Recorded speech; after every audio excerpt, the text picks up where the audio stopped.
All right, we are taking a look at our last lesson on exponents and laws of exponents in scientific notation by comparing and interpreting numbers written in scientific notation. And we are going to solve one problem that actually uses a little bit of technology to help answer the question. So we have learned why scientific notation is indispensable in science. This means that we have to learn how to compute and compare numbers in scientific notation. We've already done some computations, so we are ready to take a closer look at comparing the size of different numbers. You should have this on your lesson worksheet. However, you want to copy it down into your math journal because we're going to be referring to these two facts and the part A's and B's of fact number 2. So there's a general principle that underlies the comparison of two numbers in scientific notation. Reduce everything to whole numbers if possible. That's going to come later on. To this end, we recall two basic facts. Now, these might sound a little confusing, but I think as we get to use them, they'll make a little bit more sense. And in actuality, these are facts that you should have learned in previous grades. So in inequality A in lesson 7, we have two numbers, x and y, and we have z, which is greater than 0. Well, if x is less than y, if and only if we multiply both those numbers by z, which is greater than 0, we're still going to have x is going to be less than y. Okay, and you can try that out if you use 1 and 2. And use 3 as your z. Well, 1 times 2, I'm sorry, 1 times 3 is going to be less than 2 times 3. So that it makes sense for all numbers that, and especially if z is greater than 0. And then the comparison of whole numbers, if two whole numbers have different numbers of digits, then the one with the more digits is greater. However, suppose two whole numbers p and q have the same number of digits, and moreover they agree digit by digit, starting from the left until a specific place, which we will call the nth place.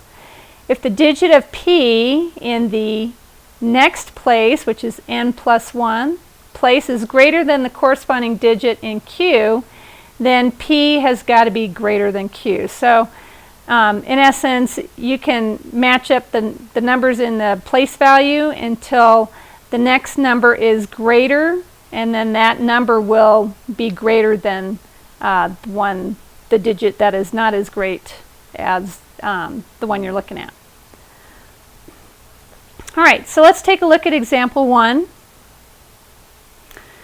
Among the galaxies closest to Earth, M82 is about 1.15 times 10 to the 7th light years away, and Leo, the first dwarf, is about 8.2 times 10 to the 5th power light years away. Which is closer? Well, the first solution is very down to earth and quick, and it's very direct. You can tell right away, but can you explain it? The point is to explain it using the facts that we know. So basically the number 8.2 times 10 to the 5th power equals the 6-digit number 820,000. On the other hand, 1.15 times 10 to the 7th power equals an 8-digit number, which is 11,500,000. So by 2a, fact 2a above, or from the box that you should have written down, we know that 8.2 times 10 to the 5th power is going to be less than 1.15 times 10 to the 7th power because one has more digits than the other number. Therefore, Leo the first dwarf, or Leo 1 dwarf, is closer to Earth than M82. The second solution is for the long haul. That is, it works every time no matter how large or how small the numbers become. So first we want to express numbers as a product with the same power of 10. So going back to the previous lesson where we know that 10 to the 7th power can be written as a product of 2 powers of 10 by the first law of exponents. So 10 to the 7th can be written as a product of 10 to the 2nd times 10 to the 5th, because we know 2 plus 5 is 7. The reason why we picked 2 and 5 instead of 3 and 4 or 6 and 1 is because in the other number that we're comparing, we have a 10 to the 5th power. So we want to get them to be the same. So we see that the distance to M82 is right here. So this is 1.15 times 10 to the 2nd times 10 to the 5th. And when we simplify this part, 1.15 times 10 to the 2nd, that is the same as saying 115 times 10 to the 5th power. So now it is not in scientific notation, but it is still being represented by a power of 10. So the distance of Leo 1 dwarf is 8.2 times 10 to the 5th power. Notice it's in red to show that we want them to have the same magnitude. So by the first solution, we are comparing 1.15 times 10 to the 7th and 8.2 times 10 to the 5th is the same as comparing 115 and 8 and 2/10. So in essence, we can drop the 10 to the 5th power because we know that is the same for both numbers. Well, since 8.2 is less than 115, we know that 8 and 2/10 times 10 to the 5th is going to be less than 1 and 1500ths times 10 to the 7th power. Thus, again, Leo 1 dwarf is closer. All right, so exercise 1, complete exercise 1 using the same logic as the solution 2 in the example. So refer to that second solution and again trying to force the power of 10 to be the same magnitude for both numbers, and then making the numbers as close to whole numbers as possible. So try that and then continue the video to check your answer. All right, you should have finished exercise 1, so let's see how you did. So the Fornax dwarf galaxy is 4.6 times 10 to the 5th light years away, and Andromeda 1 is 2.430 times 10 to the 6th power light years away. So which is closer? Again, 10 to the 6th power can be represented as 2.430 times 10 to the 5th, so that we can match the 10 to the 5th power. And then using the same logic, you can compare 24 times 10 to the 5th is going to be greater than 2.4. Or I'm sorry, 2.430. So therefore, 4.6 is going to be less than 2.430. All right, so example 2, we're going to do in your journal, and this is just some background information on the question. You don't have to write this down, but just kind of, this follows up from the last lesson where I explained a little bit more about subatomic particles. So we come back to the world of subatomic particles. In the early 20th century, the picture of elementary particles was straightforward. We knew about electrons, protons, neutrons, and photons. But in the 1930s, positrons, mesons, and neutrinos were discovered, and subsequent developments rapidly increased the number of subatomic particle types observed. While many of these newly observed particle types are extremely short-lived, that means they don't live long, they live microns of a second. So see example 2 below and exercise 2. The so-called standard model developed during the latter part of last century, that means the end of the 1900s, probably in the 1990s, finally restored some order, and it is now theorized that different kinds of quarks and leptons are the basic constituents of matter. So, the question, many subatomic particles are unstable. Charged pions have an average lifetime of 2.603 times 10 to the negative 8th seconds, while muons have an average lifetime of 2.197 times 10 to the negative 6 seconds, which has a longer average lifetime. Okay, so these are very short, less than the blink of the eye. So let's go ahead and remember a couple of things about order of magnitude. We need to remember that if m is less than m, so some number is less than another, then there is a positive integer k so that n is equal to k plus m. And basically what that says, let's say m is 1, which is less than 2. Well, we know that we can make m the same as n by adding a specific number. In this case, it'd be 1. So if I added 1 to 1, it would give me 2, which would be equal to n. So there's always some number that you can add to make numbers equal. And it's saying that is a positive integer, so that's important to remember for later on. Therefore, by the first law of exponents, if I have some number times 10 to the nth power, then I can rewrite that as some number times 10 to the k times 10 to the m, which is what we did in the previous example. So I can have a power of 10, which can be written as a product of 2 powers of 10. Remember that we just spent time forcing numbers that were expressed in scientific notation to have the same power of 10, which allows us to easily compare the numbers. This proof is no different. We just wrote an equivalent expression, b times 10 to the k times 10 to the m, for b times 10 to the nth, so that we can look at and compare two numbers that both have the same magnitude of m. So we're just restating the same thing that we just did in the last example. So we follow the same method as the second solution in example 1. So let's apply this to our muon and pion. So 2.197 times 10 to the negative 6 power can be represented as the decimal times 10 to the second power times 10 to the negative 8th power. Because remember, 2 plus a negative 8 is a negative 6. And we want to, again, have the same magnitude, so that's why we're aiming for negative 8. Now notice what happens. 2.197 times 10 to the second power now creates a decimal of 219 and 7/10. So we're not in scientific notation anymore, but we're in a form that we can compare the same magnitude of the power of 10.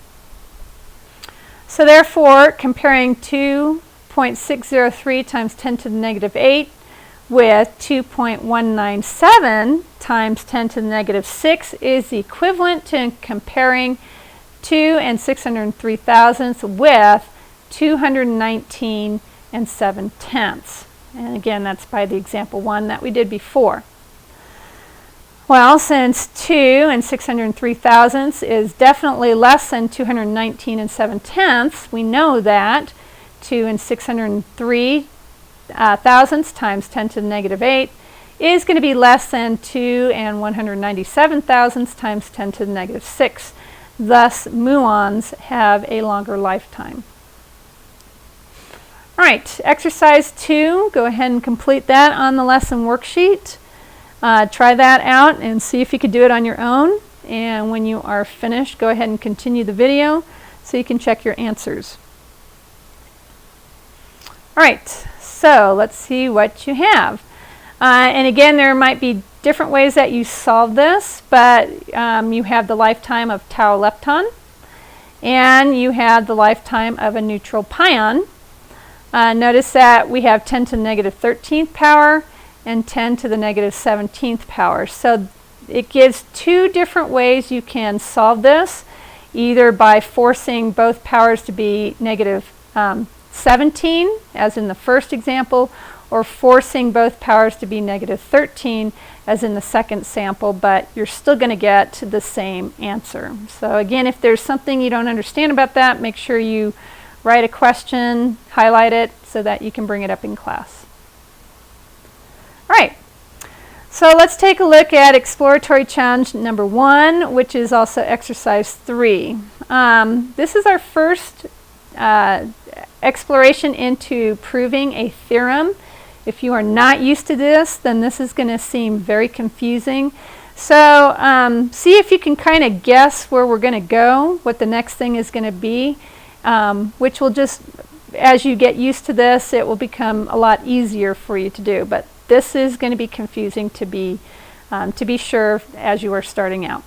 So we're going to prove the theorem about comparing two scientific notation numbers, and we're going to start off by recapping some important facts that we've already proven, and then we will go through and write the argument. All right, so first, what do we know about some number m being less than some number n? Well, we know that there is a positive integer k, so that when I add that to m, it's going to equal n. So n is equal to k plus m if m is less than n. All right, what law of exponents can we apply to this theorem, which we used before? We know that if I have x to the a power times x to the b power, it is the same as saying x to the a plus b power. Okay, and both positive, for any positive number x and y, and for all integers a and b. So remember, it could be positive or negative integers for our power. So what definition do we need to tie these two facts together? Well, we've talked a lot about scientific notation, so we need the definition of scientific notation. A positive finite decimal s is said to be written in scientific notation if it is expressed as a product, d, which we use for decimal, d times 10 to the nth power, where d is a finite decimal, which is between 1 and 10, so it's either equal to or greater than 1 and less than 10, and n is any integer. Okay. All right, so now using the first law of exponents, now that we have our tools, we're going to start building our proof of the theorem. So using the first law of exponents, if m is less than n, using m is less than n, then n is equal to k plus m. Our first number, scientific notation number, b times n to the nth power, can also be written as b times 10 to the k power times 10 to the m power, and that is here. So we are changing out the n, and now we are writing this as the product of two powers of 10, one being k, one being m, because we can add those together. Since both numbers now share 10 to the nth power, because if you look back on at the problem, we have a times 10 to the nth power. So now we are sharing that 10 to the nth power. All we need to do now, we can drop that 10 to the nth power, is prove that a is less than b times 10 to the k power.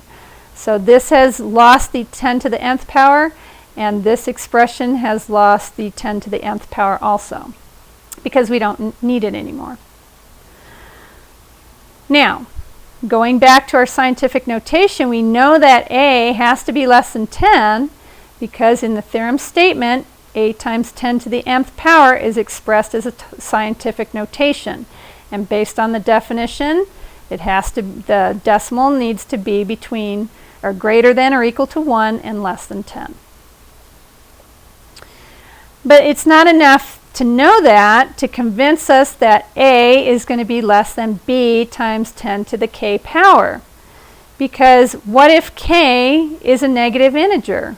Well, then this could be, let's say this is 5 times 10 to the negative first power, which would make this 5/10, which would be less than 1. And so theoretically, we could have a number that is less than a instead of greater than a. So we can't stop there. However, if we go back to our statement of the statement of m being less than n, it says that we need a positive integer k. So in this case, k cannot be negative. k has to be either equal to 1 or greater than 1. So now that takes care of the problem of k being a negative number, because we said as part of our tools that k has to be a positive integer. So that takes care of that. All right, now we go back to b. We also know that b has to be greater than or equal to 1, because in the original statement, b times 10 to the nth power is also a number in scientific notation. So we know that b has to be greater than or equal to 1.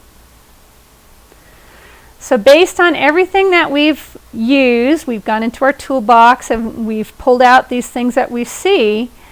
The minimum value that b times 10 to the k power can be is 1 times 10 to the first power. Now, where did the 1 come from? Again, b can be greater than or equal to 1. So the minimum, the lowest value that b can be is 1. The same thing with k. K can be greater than or equal to 1, so the minimum value of k is 1. Well, if we simplify this, it's 1 times 10, which equals 10. So therefore, a has to be less than 10, and b has to be greater than or equal to 10.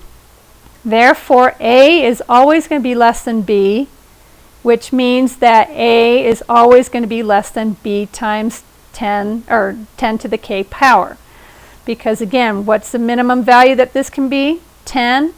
What is this always going to be less than? 10. So therefore, a is always going to be less than b times 10 to the k power. So now working back to the beginning, applying the first law of exponents, a is less than b times 10 to the k power can be written as a times 10 to the nth power. So we're putting that 10 to the nth power back in. And we can also do that here, b times 10 to the k power times 10 to the nth power. And you can see we're going backwards now, so using our n equals k plus m, this statement right here can be written as b times 10 to the nth power. And therefore, a times 10 to the nth power is less than b times 10 to the nth power, which is exactly where we started from, which means our proof is now complete. So proofs can be very long and drawn out, and we kind of took our time really explaining this one, but that's what it means to argue and prove an argument using the tools that we have at our disposal. All right, so example 3 in your journal, we're going to compare 1.815 times 10 to the 14th power with 1.82 times 10 to the 14th power. So by the first fact or statement that we wrote at the beginning of this lesson, we only have to compare the decimals. So 1.815 and 1.82, because again, they share the same power of 10 with the same magnitude. For the same reason, we only need to compare 1.815 times 10 to the third power with 1.82 times 10 to the third power. Now you might be saying, well, where did that come from? Well, remember back in that box, it says it's easier to compare whole numbers, which is why we are multiplying each number by 10 to the third power. Because multiplying we could have picked any power of 10, it doesn't really matter. But the lowest power that will make this a whole number is 10 to the third power. And if we're going to do that here, we need to apply it to this number. Because again, when we deal with decimals, even looking at this, 815 gives us the idea that this is more than 82. And so by making these whole numbers, it's going to be clear that when we simplify this, 1.815 times 10 to the third power gives us 1,815, and 1.82 times 10 to the third power gives us 1,820. We know that 1,820 is greater than 1,815. So by using the first law of exponents, we can clearly see which number is greater than the other. And just working backwards, 1,815 is less than 1,820, which can be written in this format. which is also the same. It's not going to change anything as far as which one's greater than or less than by our original problem. All right, so now complete exercise 4 and 5 on the lesson worksheet. It's the same thing that you just did for the example. Comparing numbers, and make sure when you get to exercise 5 that you come up with a counterexample. When you are done, go ahead and continue the video. All right, so you should have attempted exercise 4 and 5. Let's take a look at that.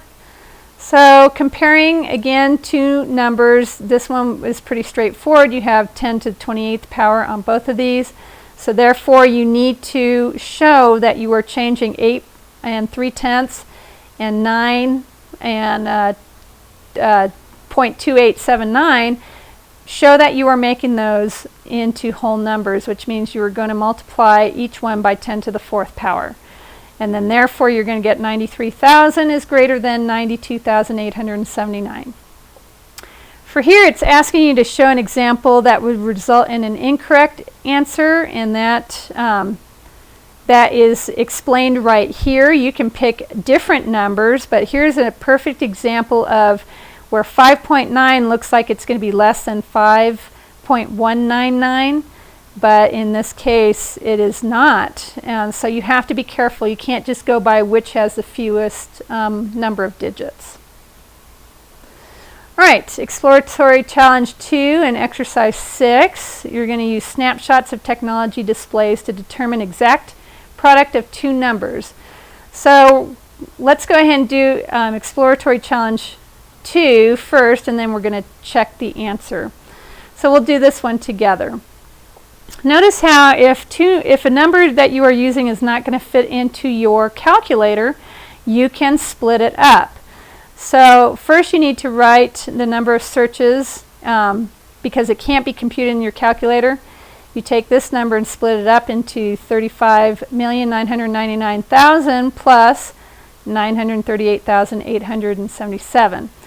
And then writing this number as scientific notation, and you're going to add it to the rest of the digits. Then you're going to multiply each sum by 52, and using the distributive property means that you can multiply 52 times 35,939. So that's going to give you this number right here. And then you take the other part of the problem and multiply it by 52, and that's where you get this right here also. And then showing commutative and associative properties, you can rewrite the problem as in this, and according to the screenshots, this is where these numbers come from. Add them together and you get 1,868,876,821,604 Google searches performed each year. So now you're going to use this. Go ahead and stop the video and apply this same method to exercise 6. It's very similar. See if you can do it on your own, and then when you're done, continue the video to check your answer. All right, so if you did exercise 6, here is the answer to that, and this has to do with Yahoo and by each month. So similar process, and you should have ended up with 21,512,056,020. All right, so to wrap this up, we have completed lessons on exponential notation, properties of integer exponents, magnitude, and scientific notation. And we should be very well versed in reading, writing, and operating with numbers expressed in scientific notation, which is the language of many sciences. Additionally, we can interpret data using technology. And this ends our lessons on exponential notation. We'll see you in class.